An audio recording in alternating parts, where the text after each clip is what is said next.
मुझे कचहरी को ये दिखाना है Yes. कि भाई इसमें एक झगड़ा है कि ये नो नो नो, एक नो झगड़ा नहीं, बेसिकली आपको ये इस्टेब्लिश करना पड़ेगा पहले प्राइमा फेसी सर एस्टैब्लिश मैं ट्रिब्यूनल में नो करूंगा। नो नो नो, आपको दरवाजे खुलवाना पड़ेगा पहले। हाँ हाँ अभी हाँ। दरवाजा खुलवाने के लिए आपको पहले ये समझाना पड़ेगा कि साहब ये this property falls within the ambit of जी द वक्फ प्रॉपर्टी। जी।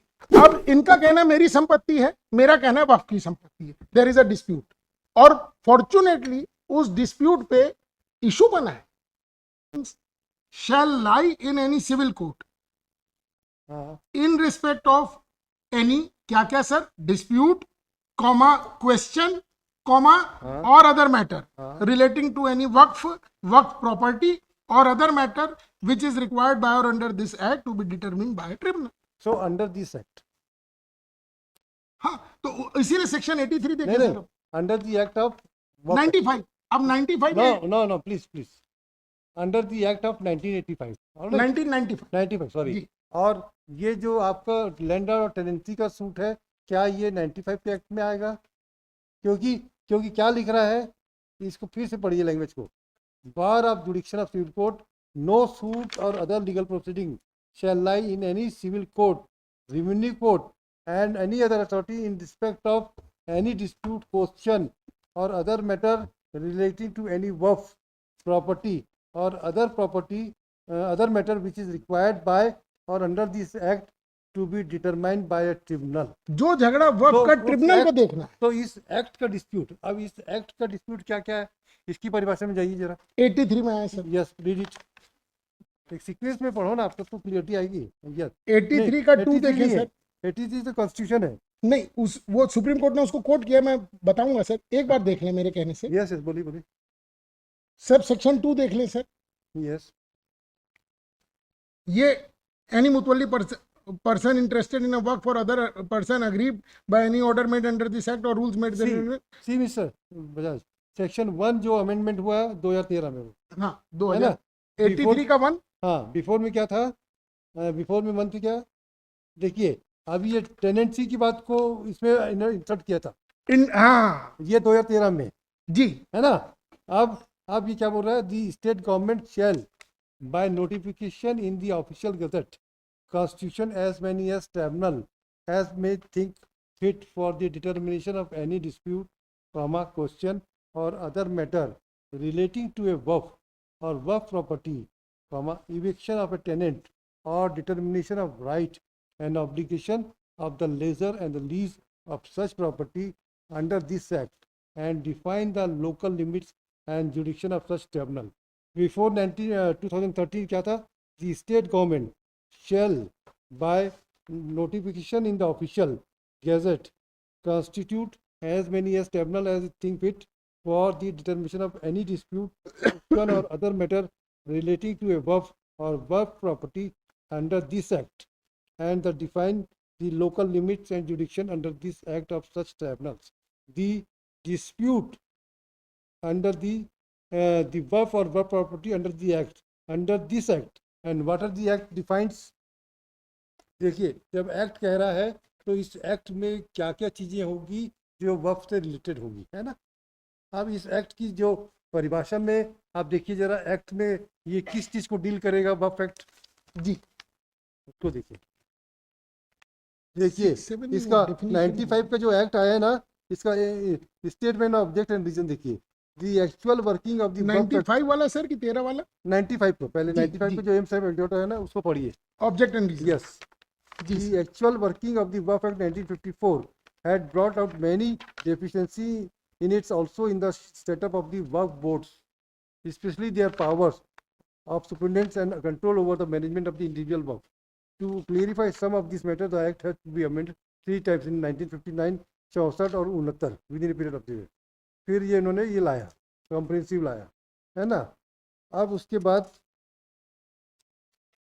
यहाँ पर act means the Waqf act, है ना। अब वक्फ एक्ट में क्या क्या सब्जेक्ट मैटर आएगा, अब इसमें अभी जो सुप्रीम कोर्ट का जजमेंट आपको रिफर कर रहे हैं उसमें क्या लिख रहा है, उसमें ये समझाया है सर पूरा लेजिस्लेटिव हिस्ट्री को बताते हुए वक्त यस की, यस, और पूरे 15-17 जजमेंट्स का चार्ट बना के सुप्रीम कोर्ट के जो इस इशू पे हुए हैं, हाँ उन्होंने समझाया कि 2013 के अमेंडमेंट के पहले रमेश गोविंद राम एक जजमेंट आया था, उसने गलत एक इंटरप्रिटेशन कर दिया था कि लैंडलॉर्ड टेनेंट डिस्प्यूट नहीं जाएगा। लेकिन वो क्यों था? क्योंकि वहां पर ये एडमिटेड था कि वक्फ प्रॉपर्टी, डिस्प्यूटेड नहीं था।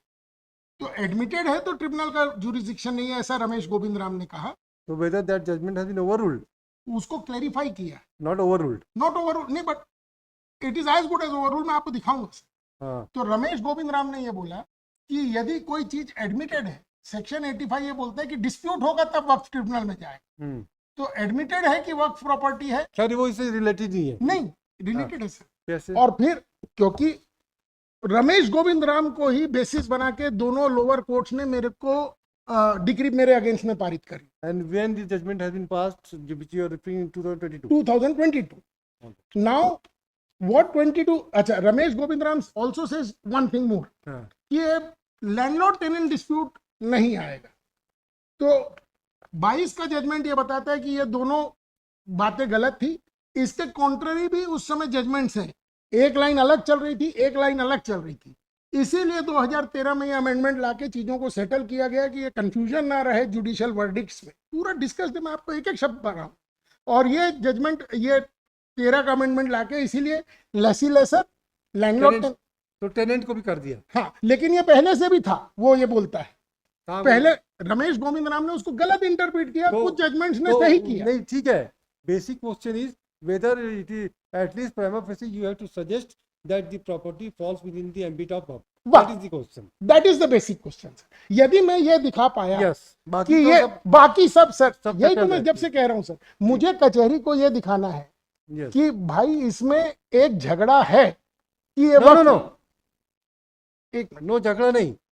बेसिकली आपको ये एस्टेब्लिश करना पड़ेगा पहले prima facie सर, आपके- establishment No, no, no. Tribunal में करूंगा। नो नो नो नो आपको दरवाजा खुलवाना पड़ेगा पहले। हाँ हाँ, अभी दरवाजा खुलवाने के लिए आपको पहले ये समझाना पड़ेगा कि साहब ये this property falls within the ambit of जी, द वक्फ प्रॉपर्टी। जी, देन जी। Your door will therefore these exhibits इतने, हाँ, by this example and to me for a determination of a particular property under the waqf the government gazette is must, but you are trying to by taking the aid of incidental materials available with नहीं you. नहीं नहीं, not incidental sir, Yes, basic The- material. हाँ, basic material All right. And plus sir, Not the final outcome. Because वो produce ही नहीं करते हैं। Yes. High court के बोलने के बाद प्रोड्यूस नहीं कर रहे हैं सर, अब मैं कहां से लाऊंगा? Correct. तो ये ट्रिब्यूनल फिर उनको बोलेगा ना कि ट्रिब्यूनल हमको वक्फ का वो चाहिए, Correct. आप गजट नोटिफिकेशन ला के दिखाइए, वहां तय होगा। क्योंकि ट्रिब्यूनल का सर सेक्शन 6, ठीक है, अब आगे बढ़ते जाओ। हाँ, अब अपने हिसाब से पढ़ो आप। Now I understood your case. जी। Now sir, as I said कि एक बार 85 की भाषा को मेरी नियत से सर एक बार देख लें, मेरा निवेदन है। आपकी नियत से क्यों देखेंगे? मेरे 85 क्या बोलता है? Bar of jurisdiction of civil courts, no suit और other proceeding shall lie in any civil court, वहां लाई नहीं करेगा, in respect of any. Sir क्या एनी क्या? अच्छा, इसने अमेंडमेंट ने सर सिविल कोर्ट के बाद जोड़ दिया revenue court and any other authority. ये 13 का अमेंडमेंट है। We are concern with civil court. What I am emphasizing कि लेजिस्लेचर ने 85 को स्ट्रिंजेंट किया, खाली सिविल न्यायालय नहीं, रेवेन्यू न्यायालय भी, कोई भी अधिकारी, कोई भी अथॉरिटी नहीं सुनेगा इस बात को, केवल ट्रिब्यूनल सुनेगा। क्या क्या सुनेगा sir tribunal? Any dispute, question और other matter relating to any waqf or waqf, right sir? Now civil court में सर ऑर्डर 14 रूल 1 देखें, सीपी इशू जो बनता है वो इशू क्यों बनता है, कब बनता है, क्या होता है इशू? भाई एक पक्ष को स्वीकार करता है, एक अस्वीकार करता है, विवादक तथ्य बन जाते हैं, विवादक तथ्य। बस सर तो विवाद, डिस्प्यूट आ गया ना सर। डिस्प्यूट आते ही civil court sir, framing of issues, yes issue arises when a material proposition of fact or law is affirmed by one party and denied by other. अब इनका कहना मेरी संपत्ति है, मेरा कहना है वक्फ की संपत्ति है, देयर इज अ डिस्प्यूट। और फॉर्चुनेटली उस डिस्प्यूट पे इशू बना है। सर 85 ये नहीं कहता है कि section 85 doesn't says that if it is found that the property is work property then the dispute is to be referred to the tribunal। ऐसा नहीं है कि सिविल कोर्ट पहले जांच करे वर्क प्रॉपर्टी है कि नहीं, यदि है तो ट्रिब्यूनल को भेजो, नहीं है तो मैं तो क्या भाई इसका मतलब क्या हुआ कि सारे सिविल कोर्ट में इस टाइप का इशू आएगा? सर तो एक मिनट, आग बंद करके सीधा फेंक दे सूट को। सर तो मैं तो साथ में डॉक्यूमेंट्स दे रहा हूँ। नो नो, आप डॉक्यूमेंट भेजे तो डॉक्यूमेंट वो आंख बंद करके नहीं करना है सर, आई अंडरस्टैंड, लेकिन नॉट इन दिस केस। दस्तावेजों को देखने के बाद अपना मनाएगा ना। हाँ, लेकिन वो रिफर क्या करेगा सर उसके बाद भी, that this dispute is to be decided. हाँ तो वो तो उसका जुडिक्शन है ही है भाई, उसमें कोई लीगल ओपिनियन में कोई डिस्प्यूट सर नहीं है। यहाँ उन्होंने क्या किया है, हाँ, उन्होंने उस इशू को खुद ही आंसर कर दिए कि ये वक्त प्रॉपर्टी है कि नहीं। तो ठीक है ना, उसकी नजर में नहीं लगा कि ये वक्त प्रॉपर्टी तो नहीं है, उनकी नजर में नहीं भी लगे सर, उनकी नजर में नहीं लगेगा तो भी वो नहीं बोल सकते हैं। अच्छा। वो बोलेगा ट्रिब्यूनल कि ये वक्त प्रॉपर्टी नहीं है। ओके, यस सर 85 का इंपोर्ट ये नहीं है कि आपके सामने कोई झगड़ा आया तो आप ये तय करें कि वक्फ की है कि नहीं है, और यदि है तो ट्रिब्यूनल को भेजें, नहीं है तो अपने पास रख लें। ऐसा नहीं बोलता 85। इतना वास्ट पावर दे दिया क्या ट्रिब्यूनल को? No no no, in case of labor law also there is a rider has been imposed। Sir it is there in the act की यही लैंग्वेज आईडी एक्ट में भी लिखी, कोई नया ऑनरेबल सुप्रीम कोर्ट ने in case of Rajasthan road transport corporation versus उसमें labour code का जो जुडिक्शन है सिविल कोड का बार को है जो सेक्शन 9 का, तो बोला कि वहाँ पे ऐसा नहीं है कि एकदम ही बार वाला है, वो जो लैंग्वेज यहाँ यूज है वही लैंग्वेज वहाँ पे भी यूज है। मैं सर इसी एक्ट के आपको जजमेंट बताइए। इंटरप्रिटेशन ये आ रहा है सर कि झगड़ा यदि दिख रहा है सिविल को तो अब ये वक्त प्रॉपर्टी है कि नहीं है, ये डिटर्मिनेशन के लिए ही ट्रिब्यूनल को भेजेगा। सिविल कोर्ट ये नहीं कर सकता कि यदि झगड़ा आ रहा है और उसको तसल्ली भी लग रही क्योंकि इशू बना रहा है तो उसको तसल्ली है कि झगड़ा है, नहीं तो इशू नहीं बनेगा। यदि झगड़ा उसको दिख रहा है तो वो झगड़े को डिटरमाइन करने का पावर ट्रिब्यूनल को है, वो रेलीगेट कर देगा ट्रिब्यूनल को, उसके ऊपर जजमेंट्स है। इवन अपीलेट स्टेज में सुप्रीम कोर्ट ने बोला कि आप ट्रिब्यूनल को भेजिए। मैं दिखाता हूँ सर, आप लॉ बता दीजिए जी, लॉ बता दीजिए जी। इलेबोरेट है सर, मैं लाइन से चलता हूँ। हाँ बस जजमेंट बताते जाओ आप। हाँ अब हो गया, फैक्ट समझ में आ गया, आज इसको कंक्लूड कर देते हैं सर। पूरी चेष्टा करूंगा सर। हाँ थोड़ा सा मैटर थोड़ा सा इलेबोरेट है। इशू के फ्रेम करते समय भी वर्ड डिस्प्यूट यूज किया गया है। अब दो जजमेंट दिखाता हूं सर। 19 बाबू साहब AIR 1972 सुप्रीम कोर्ट पेज 814 और 2016 सुप्रीम पेज 3974। 1972 कौन सा है? आई एम सॉरी सर, मैं गलत, I am absolutely sorry sir, मैं मेरे पेपर में गलत पढ़ लिया, sorry sir. 88 supreme court 1007, AIR 1988 supreme court 1007। Dispute का क्या मतलब है? हाँ, यहाँ तो उन्होंने तय कर दिया उस डिस्प्यूट को सर, उन्होंने फाइंडिंग दे दी कि प्रमाणित नहीं कि वक्त प्रॉपर्टी है। ये finding in my humble understanding sir. Yes, para 4। Yes sir ये AIR के पैरा 4 में जो ये पैरा 4 का लास्ट लाइन इस कॉलम का पढ़ो बाबू साहब। लिस्ट ऑफ बुक्स दिया था मैंने, प्लीज। यस हाँ, नीचे का सर आखिरी का 2 लाइन पढ़ रहा हूँ। Dispute arises, yes good my Lord, get it? Yes, A dispute arises where there is a claim and a denial and repudiation of the claim. Now he is claiming to be owner. I am denying that you are not the owner. Trial court sees the pleadings, appreciates the matter, frames an issue कि वक्फ की जमीन है कि नहीं। वहां पर उनको रुकना पड़ेगा सर, वो उसके आगे नहीं बढ़ पाए। अच्छा, तो उसके लिए इनको कोई फाइंडिंग भी नहीं देना पड़ेगा कि वह की प्रॉपर्टी है? सर वही फाइंडिंग को ट्रिब्यूनल देगा, तो ये कुछ नहीं करेंगे, इनको इसको ट्रिब्यूनल को भेजना पड़ेगा। सेक्शन 85 क्या बोलता है? आपके यहाँ कोई प्रोसीडिंग आप नहीं चला सकते हैं सिविल कोर्ट में यदि वक्त प्रॉपर्टी है कि नहीं, ये डिस्प्यूट है या इवन क्वेश्चन है। एक क्वेश्चन आ गया आपके यहाँ, एक बहस में एक मुद्दा उठ गया कि ये वक्त प्रॉपर्टी है और आपको मुद्दा का आंसर देने का अधिकारिता आपसे ले लिया, तो उसका जवाब के लिए आपको ट्रिब्यूनल भेजना। यस यस, डिस्प्यूट वर्ड का यही मतलब है। डिस्प्यूट पे डिसीजन हो गया कि नहीं वक्त प्रॉपर्टी नहीं है, ये डिसीजन आप नहीं कर सकते। Correct Sir, in addition to one thing I missed, sir, I am very sorry.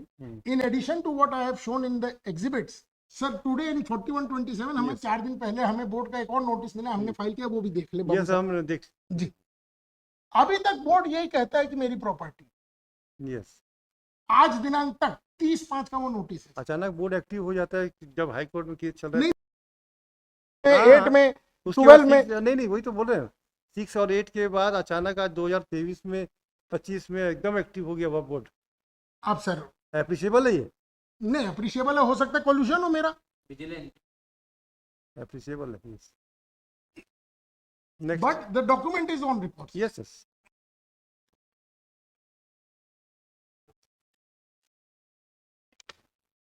Now, my lord, coming on this issue, sir, at the cost of repetition, अभी जो जजमेंट्स में साइट कर रहा हूँ, मेरे अंडरस्टैंडिंग में वो साइट कर रहा हूँ, लेकिन 22 ने इसको आखिरी में समराइज किया, 22 पे अपन आएंगे बात।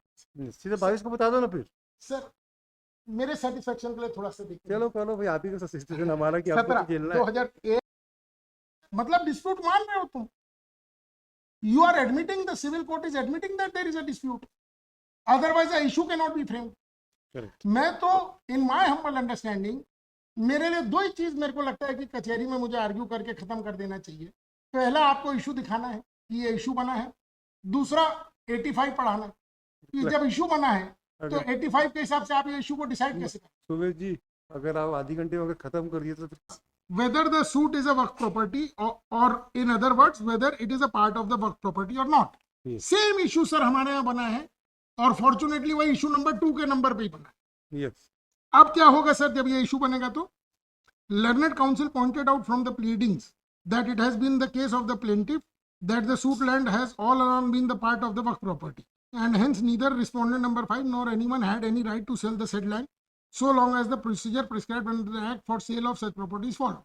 Learned counsel pointed out that under the scheme of the act, the question as to whether question भी आ गया तो the question as to whether the particular property is a work property or not has to be tried and decided by the tribunal under section 83 of the act, and the jurisdiction of the civil court to decide such question is expressly barred under section 85 of the act. ये question आप decide ही नहीं कर सकते।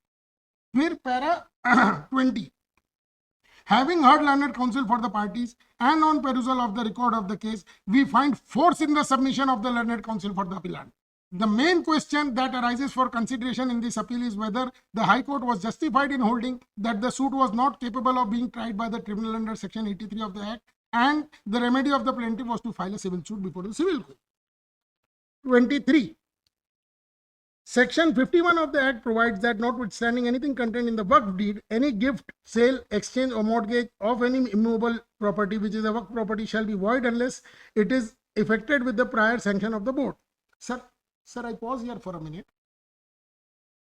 Sir मेरे में आप जो बीच में एक बार पूछ रहे थे कि ट्रिब्यूनल को क्या करना है, सर ये जो सेल डीड हुई है ये 51 के वायलेशन में हुई है कि नहीं, ये भी ट्रिब्यूनल देखेगा सर, क्योंकि वो खुद, मैंने आपको उनके एडमिशंस पढ़ाए, वो बोलते हैं सेल डीड में काट छाट है ना sir. Section 52 of the Act empowers the board to approach to the collector of the district to obtain possession of such work property which is alienated in contravention of Section 51 or Section 56 of the Act. It also provides a right of appeal to the tribunal against the order of the collector passed under so and so para 24. Mr. Bajaj, in this case, it is a masjid, na? The work property is a masjid. Sir, if you will see there is a property called Khauria Wali Masjid, है ना, town, एक minute, the Tahsil Hindunan, Barpara district, Karoli, Rajasthan. The property registered as work as PA published under section 5 of the is the Mutwalli of the masjid, claiming to be the owner of the land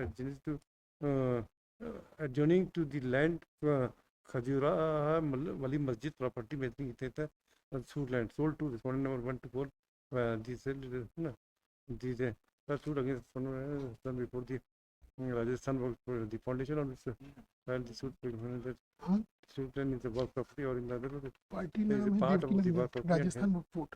हाँ हाँ हाँ यही वाला है, इसी में खुल गया।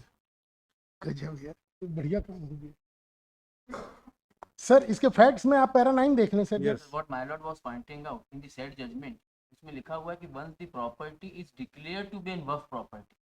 and declaration has to be made. Sir मैं दिखाता हूँ ना Yes. सर, पैरा 9 देख लें। Yes. प्लेंटिफ ने बोला कि ये वक्फ प्रॉपर्टी है, हाँ यहाँ पर उल्टा है, प्लेंटिफ बोल रहे हैं नहीं है, हम बोल रहे हैं। yes. पैरा 9 सर, फैक्ट्स क्या था? हाँ Respondent 1 to 5 filed the written statement and denied the claim set up by the respondent number 6 in the plaint. According to them, the suit land was neither the work property nor a part of any work property. तब issue frame हुआ sir. अब वो declaration है, नहीं है, gazette है, नहीं है, सही है, गलत है, मध्य प्रदेश बोर्ड सही बोलता है, छत्तीसगढ़ बोर्ड गलत बोलता है, छत्तीसगढ़ बोर्ड सही बोलता है, ये सब ट्रिब्यूनल देखे। yes. एक पार्टी बोलता है वक्फ प्रॉपर्टी है, दूसरी पार्टी बोलता है नहीं। So you want to utilize the word dispute in a large campus, whereas he is trying to reduce the ambit of word dispute.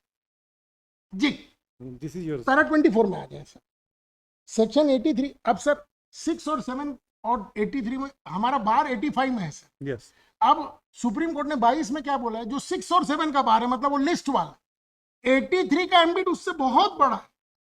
खाली लिस्ट से वक्फ नहीं होता है, और भी 10 चीजें रहती है। वो 83 में पावर दिया है ट्रिब्यूनल को देखने का, और 85 का बार 83 के लिए काम करता है, 6 और 7 के लिए अकेले नहीं करता है। अब 83 पढ़ लें सर।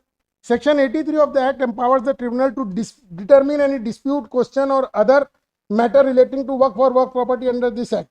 मतलब 6 और 7 बस से नहीं है सर, लिस्ट बस से नहीं है।